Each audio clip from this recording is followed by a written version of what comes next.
HHS largely flipping the old food pyramid upside down, releasing new dietary guidelines promoting whole foods, lean protein, fruits, and vegetables. Today, the lies stop.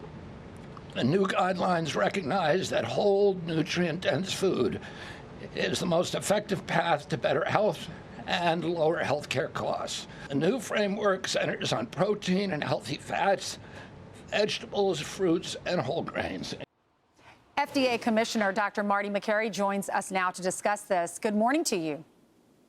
Good morning. Good morning. So yesterday, big day for America when it comes to food and nutrition. What exactly is the takeaway? What is the message y'all want to tell America? Well, Ainsley, you're right. It was a big day for school lunch programs, for school districts, houses of worship, food served at military bases, people trying to figure out what should I be eating. And we have ended an era of medical dogma where in the past the only thing that has been recommended is to avoid fat. And fat was the boogeyman for really no good scientific reason except that it was the dogma passed on generation to generation. We are no longer recommending high cereal, bread, grain, pasta, food pyramid base. That is the big part of the food pyramid. We are moving on to a scientific-based approach to say we need more protein. There's not enough protein in the diet of the vast majority of kids. We've increased the protein guideline by 50 to 100%. You want whole grains, that is grains bound to fiber, fruits and vegetables, and there's nothing wrong with fat. You don't need to serve kids low-fat foods like low-fat dairy. These are natural, healthy, saturated fats, and we say that in the report. If you look at that pyramid right there at the top, bulk up on the meat, bulk up on vegetables like broccoli and carrots. And then in the middle, you have the avocados. At the bottom, you have bananas. And at the very bottom, you have the whole grains. But all of that is good. But when it comes to percentages, we have a wall up that we can show you. Dr. Makary, will you explain this to us? You say to prioritize protein, 1.2 to 1.6 grams per kilogram of body weight per day of protein, dairy, and healthy fats. So meats, fish, there's salmon there, and there are eggs. What exactly does that mean? Because most of us don't understand kilograms or grams. How many pieces of meat should we eat a day? How many eggs? I would think of it in terms of 2 grams of protein per pound that you weigh. Since most people don't talk in terms of kilograms, the old guideline was 0.8 grams of protein per kilogram you weigh, and we've increased that to 1.2 to 1.6. That's about a 50 to 100% increase.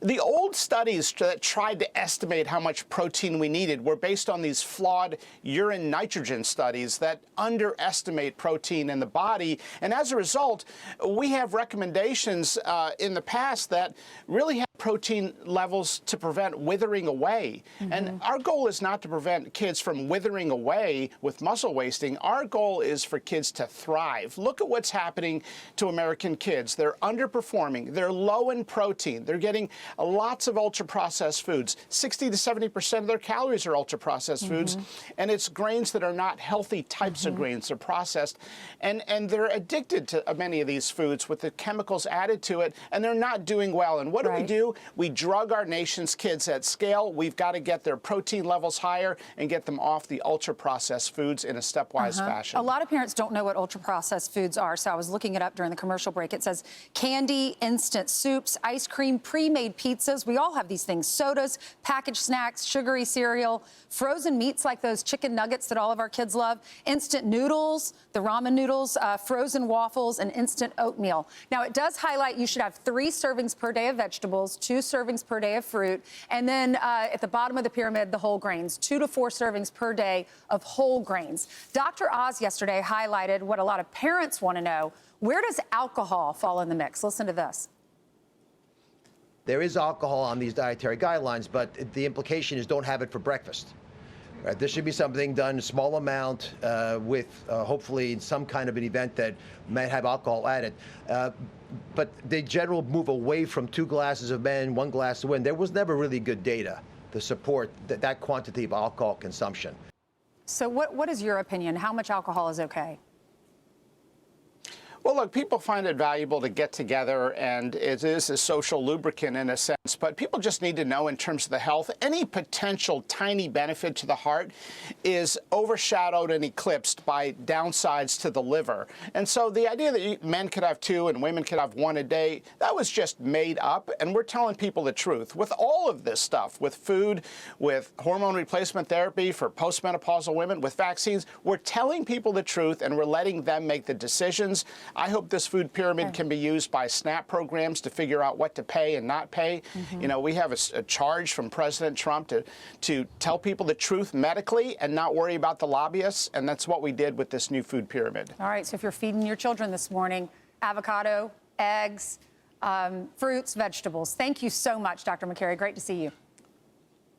That's right. Thanks so much, Ainsley. You're welcome. I'm Steve Ducey. I'm Brian Kilmeade. And I'm Ainsley Earhart. And click here to subscribe to the Fox News YouTube page to catch our hottest interviews and most compelling analysis.